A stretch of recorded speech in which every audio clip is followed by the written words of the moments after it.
जय हिंद। आरबीआई ने भैया रेट कट कर दिए। अब जिसको लोन लेना था उसके मजे आ गए। और अच्छी बात है कि भैया इससे क्या होगा, इकोनॉमिक ग्रोथ तो होगी होगी। जिन लोगों की ऑलरेडी ईएमआई चल रही है उन पर भी बेनिफिट आने वाला है।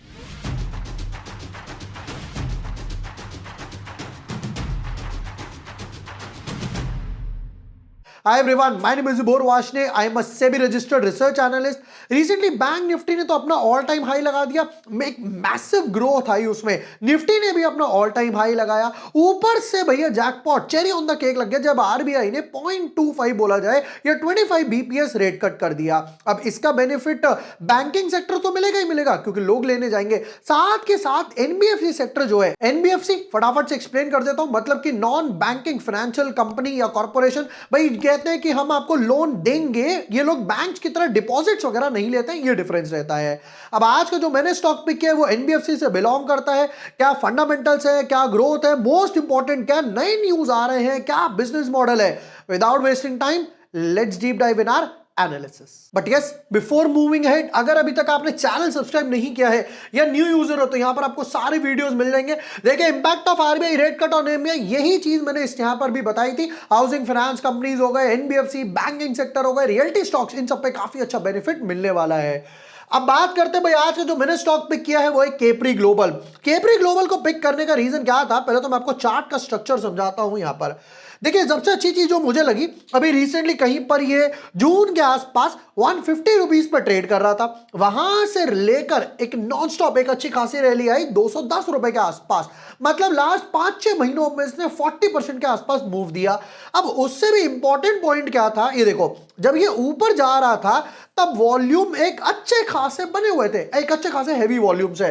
बट जब नीचे की तरफ आया है, एक हल्का सा पुल बैक आया जहां पर सारे स्मॉल कैप गिरे हैं। Look at the volumes, volumes नहीं है, मतलब कि सेलिंग प्रेशर ऐसा नहीं है। मार्केट के साथ नीचे आ गया कि भाई मार्केट का पूरा फ्लो है, बीटा बोला जाए, पुल बैक बोला जाए, रिट्रेसमेंट बोला जाए, क्या आने की वॉल्यूम का सेलिंग प्रेशर नजर नहीं आ रहा। यह हो गई एक पॉजिटिव बात। बट उससे भी मोस्ट इंपॉर्टेंट ये है कि भाई कंपनी काम क्या करती है, बिजनेस मॉडल क्या है कंपनी का, कंपनी के बाकी फंडामेंटल्स कैसे हैं, फाइनेंशियल्स कैसे हैं, ग्रोथ कैसी है, उससे भी मोस्ट इंपॉर्टेंट प्रमोटर होल्डिंग कैसी है, सब चेक करते हैं। अब चलते हैं भाई केपरी ग्लोबल पे। केपरी ग्लोबल केपरी लोन्स के नाम से इनकी वेबसाइट है। कहते हैं जी सपनों को हकीकत से मिलाते हैं, अप्लाई नाउ पे नाउ। तो यहां पर अप्लाई इन मिनट्स बिल्कुल टॉप पे लिख रखा है कि भाई apply in minutes, download the capri app now. फिर उसके बाद कहते हैं सपनों को हकीकत से मिलाते हैं। अरे पंकज जी आ गए, इनसे लंदन में मुलाकात हुई थी हमारी। फर्ज निभाते हैं, रीशेपिंग द क्रेडिट लैंडस्केप। कहते हैं भाई 27,000 से भी ज्यादा, 27,000 करोड़ से भी ज्यादा का एयूएम में एसेट्स अंडर मैनेजमेंट है। 5.9 लाख यानी कि ऑलमोस्ट 6 लाख कस्टमर्स हो गए और 1200 से भी ज्यादा ब्रांचेस है एंड काउंटिंग, जिसके थ्रू अपना लोन वगैरह देते हैं, डिबर्स वगैरह करते हैं। ठीक है, फिर आ गया, कहते हैं फ्लेक्सी पेमेंट ऑप्शन से एडजस्टेबल रीपेमेंट ऑप्शंस हो गया, choose what you need, quick disbursals हो गए, फिर उसके बाद कन्वीनियंस वगैरह हो गया।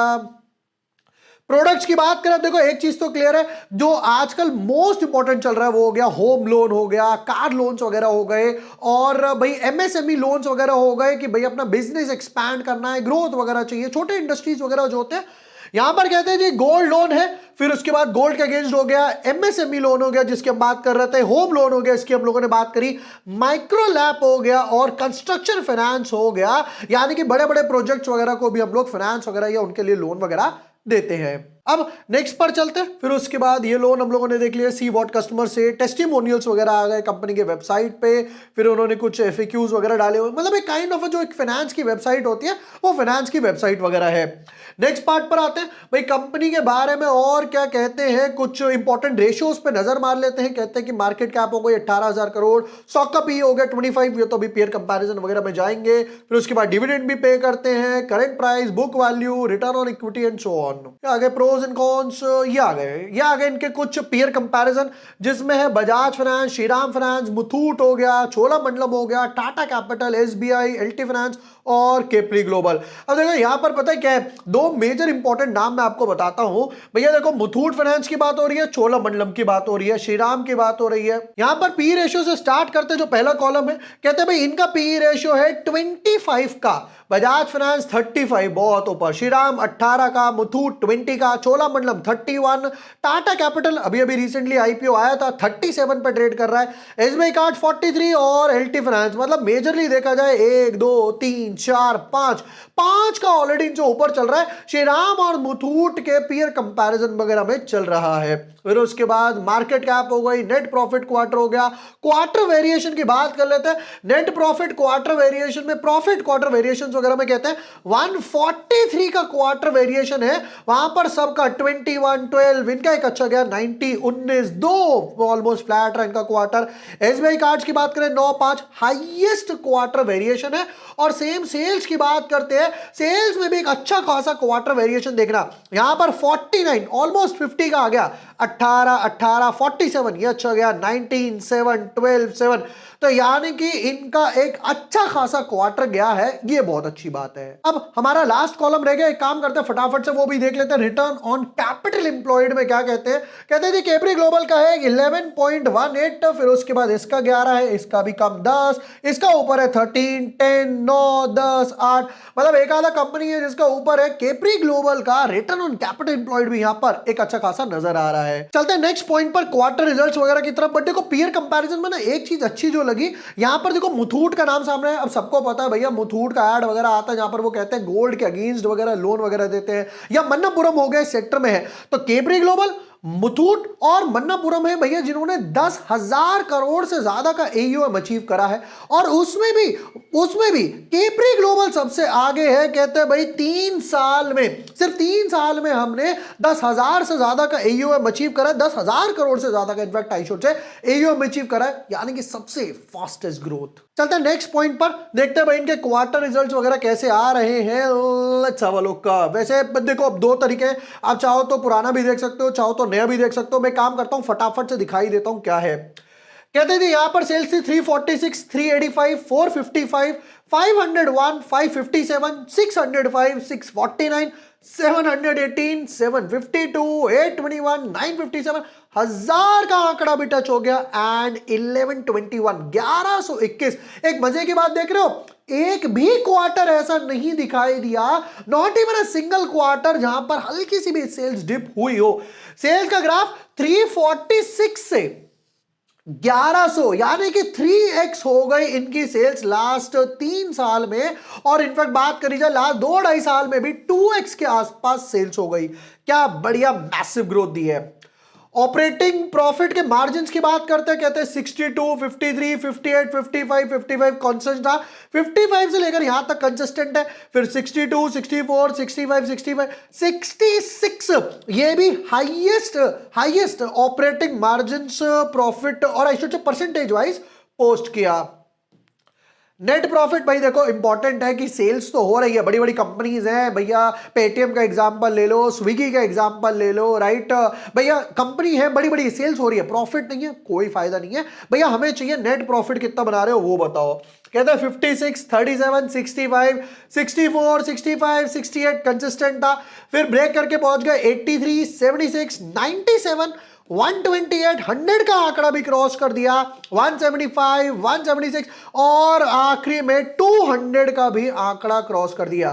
कहां से जर्नी स्टार्ट हुई थी 56 से 236 के आसपास पहुंच गई, नियरली 4.5x के आसपास नेट प्रॉफिट पहुंच गया। तो ग्रोथ तो एक अच्छी खासी लग ही रही है, लास्ट 2-3 साल में जो हुई है, 2-3 क्वार्टर भी अच्छे गए हैं। फटाफट से P&L की तरफ नजर मार लेते हैं, लास्ट 4-5 सालों का देख लेते हैं, ऑलरेडी हम लोग देख चुके हैं। यहां पर 589 717 हो गया, 737 969 1465 23 13 32 39, ऑलमोस्ट 4,000 करोड़ के आसपास की सेल्स क्लॉक करने ही वाले हैं। मतलब जिस हिसाब से ग्राफ लग रहा है ना भाई, यहां पर बात करता हूं ऊपर की तरफ, तो देखो यहां पर नंबर पहुंच गया इनका 1100 के आसपास, 1200 1300 1500 भी इजीली टच कर पाएंगे आने वाले टाइम में। और यहां पर बात करते हैं तो 4,000 करोड़ हो गया, जो भैया 2021 की बात कर लेते हैं 737 था, यानी कि इजीली 5x हो गई है लास्ट 4-5 साल में सेल्स, मैसिव ग्रोथ। सेल्स के बाद यहां पर बात कर लेते हैं फटाफट से कि भाई नेट प्रॉफिट ईयरली वाइज देखा जाए तो देखो 65, 136, 161, 177, 205, 205 फ्लैट रहा, 279, 479, 717। भाई 2-3 साल पहले देखता हूं तो ये 205 था, 3x हो गया, 3x हो गया। क्या ग्रोथ लेकर आए हैं, एक जिसे कहते हैं ना बिल्कुल स्टेडी मोड में धीरे धीरे धीरे धीरे चल रहे हैं, एक अच्छी खासी ग्रोथ वगैरह प्रोड्यूस वगैरह करते चल रहे हैं। 15 से 17% का पैट मार्जिन हर क्वार्टर में इजीली कंसिस्टेंटली मेंटेन कर रहे हैं। नेक्स्ट चलते हैं भाई प्रमोटर होल्डिंग पे, बट कुछ इंपॉर्टेंट रेशियो सामने आ गए। कंपाउंडेड सेल्स ग्रोथ कहते हैं 10 इयर्स के हिसाब से 32 है, 5 इयर्स पे 35 है, 3 इयर्स पे 50। क्या बढ़िया नंबर है यार, 50%। कंपाउंडेड प्रॉफिट ग्रोथ कहते हैं 10 साल के हिसाब से 18%, 5 इयर्स 24 हो गया, 3 इयर्स का 33 हो गया। और स्टॉक के बारे में भी लिखा है, स्टॉक प्राइस CAGR जो डिलीवर वगैरह किया है। रिटर्न ऑन इक्विटी की बात करते हैं तो कहते हैं 9 हो गया, 9% 10 इयर्स पे, 10%, 9% और 12%। रिटर्न ऑन इक्विटी कहते हैं भैया 11-12% के आसपास चल रहा है, और कंपनी खुद ही बोल रही है 14 से 15% की रिटर्न ऑन इक्विटी इस साल में या एक आधा साल में हम लोग इजीली अचीव कर लेंगे। चलते हैं नेक्स्ट बैलेंस शीट वगैरह की तरफ कि भाई बैलेंस शीट वगैरह क्या बोलती है। इक्विटी आ गया, रिजर्व्स आ गए। रिजर्व्स का ग्राफ तो एक स्ट्रॉन्ग एवर ग्रोथ प्रोड्यूस कर ही रहा है, 16, 18, 35, 37, 42, 65 के आसपास हो गया। बट दूसरी तरफ पता है नजर एसेट्स पे भी जाती है। एक चीज देखना, 28, 34 सीधा छलांग लगा दी 291 पे, 8-9 टाइम्स के आसपास हो गए। 350, 341, 353। भाई ये दिखाता है कि कंपनी फिक्स्ड एसेट्स वगैरह में, यानी कि टेक्नोलॉजी हो गया, और आजकल तो भैया AI का जमाना चल रहा है, जहां पर आजकल AI हर जगह है, बैंकिंग सेक्टर में, NBFC सेक्टर में। तो कंपनी ने लास्ट 2-3 साल में अपनी टेक्नोलॉजी पर यहां पर भी एक अच्छा खासा इन्वेस्टमेंट किया है। चलते हैं नेक्स्ट प्रमोटर होल्डिंग्स वगैरह की तरफ कि भाई प्रमोटर होल्डिंग्स वगैरह क्या बोलती है। One of the most important cash flows ratios, ये आगे इन्वेस्टर्स वगैरह की तरफ। तो यहां पर बोलते हैं लास्ट 3-4 क्वार्टर का देख लेते हैं, 69, 69, यहां पर आया 59 और 59, यानी करेंटली प्रमोटर की बात करते हैं 60% के आसपास आराम से है।